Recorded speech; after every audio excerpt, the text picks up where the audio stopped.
megalayapost.news Kinong hikay bat kinong tray jong ki school bat college shimen ha Meghalaya kila kan ta ya ka scheme pension ka bat mai malawan ra dak sarkar jula bat kila ka dew bagani ka scheme onam la ban pediang setia kuman pen kan mau ka sarkar jula dangshan kala pen benaya ka jing pentri kam ya ka Meghalaya non government schools and colleges employee centralized fund scheme arajar arpun rio ka bat mu ban ajing arap ya kinong hikay bat kinong tray hadian bakila shong than na ka kam hanrei president ka khasi jantia deficit school teachers association KJDSA uba boswell pala ulong bakidon sibon ki jing Bomsau ya hap halor kani ka scheme pension kabala penado menteri rangba ka jela ha ka shtarik uyayong hadin ka jingetai sani bat ka jinge mir jingmut nilara da ko ka jingmut ban kanta ya kani ka scheme pension ban ngila pharu ya ka jing persha jongi sha ka sarkar jela ong ba pala. We are here as representatives of teaching and non-teaching staff of various deficit grant and aid institutions of the state of Meghalaya.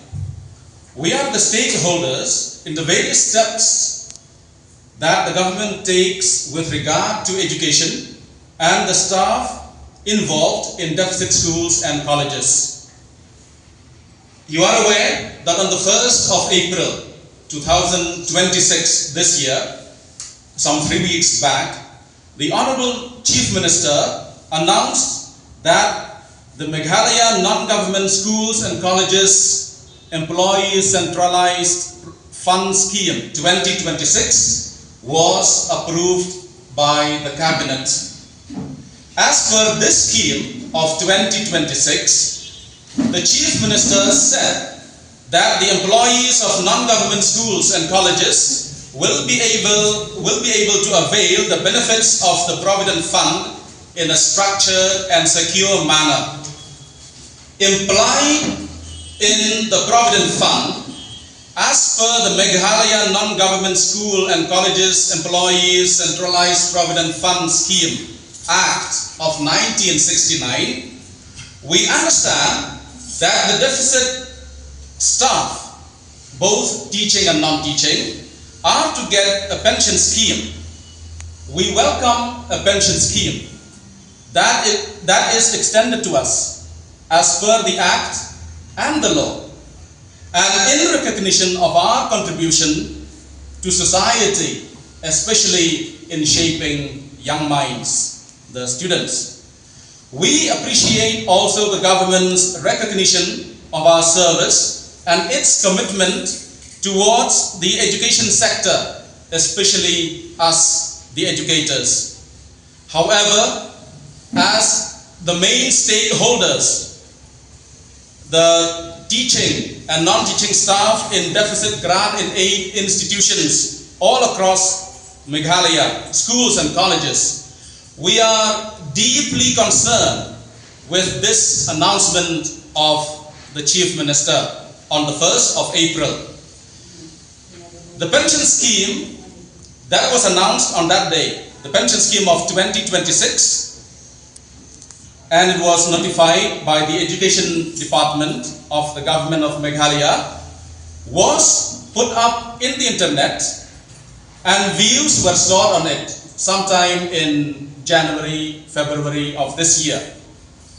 We, the members of the various associations and stakeholders, after discussing threadbare the set pension scheme of 2026, that was circulated on this public platform, we had unanimously rejected the same scheme of 2026, and we have also sent our objections and rejections to the Education Department. Further, despite our unanimous rejections submitted to the government through our different associations as stakeholders, the government has sadly gone ahead with the process of implementation of the rejected scheme, the scheme of 2026. As per the government's intent of forcefully implementing the pension scheme of 2026, contrary to the matter being sub judice in court, the Education Department, through a letter, has issued a notification recently instructing and directing stakeholders, the members of the teaching and non-teaching staff in schools and colleges, both retired and currently serving, to open our individual PRAN accounts. PRAN, Permanent Retired Account Number. Here, may I inform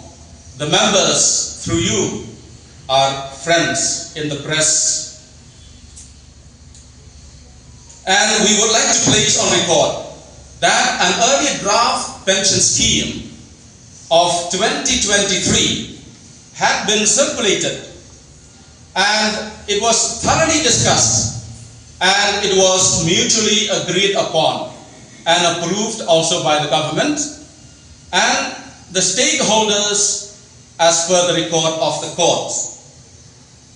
There are many orders of the court that pertain to this. This pension scheme of 2023 is not the same as the recently announced notified scheme of 2026. Secondly, may I state that we, the stakeholders, those appointed before April 2010, have in all good faith and intention signed our consent, and accordingly we have transferred our provident funds as per the government's instruction to the Central Provident Fund account in SBI Lajumkra branch. We expected during that transfer a just retirement benefit, which is mandated by the Act, again the Act of 1969. This retirement benefit would be in the form of the draft pension scheme of 2023. Important to note here that our members of the teaching and non-teaching staff in Meghalaya have been divided into two categories by the court, also by the government, acknowledged by the government. Teachers who were appointed before April 2010 would come under the CPF scheme under the Meghalaya Provident Fund Act of 1969, and those who were appointed from April 2010 onwards would come under the NPS. In fact, the office memorandum through a notification was sent to schools and colleges to implement this NPS sometime in 2024. But till now, nothing has happened. So we express our disappointment. Disappointment with regard to this clubbing of all stakeholders under the same umbrella, under this recently announced notified scheme of 2026. So in light of the above, of these points that I've just discussed, we reiterate our complete faith in the judicial process, in the High Court. As I said earlier, the matter is sub judice, and we remain hopeful that as per the Act and the law and the notifications that were served earlier, justice will be delivered. We urge also the government to act in consonance with established legal provisions and in the best interest of teachers and the non-teaching staff as well, particularly the retired members of the deficit staff who are currently facing financial hardship, instability after years of dedicated service due to the delay in the implementation of this Act of 1969. Related to that, the pension scheme of 2023. MeghalayaPost.news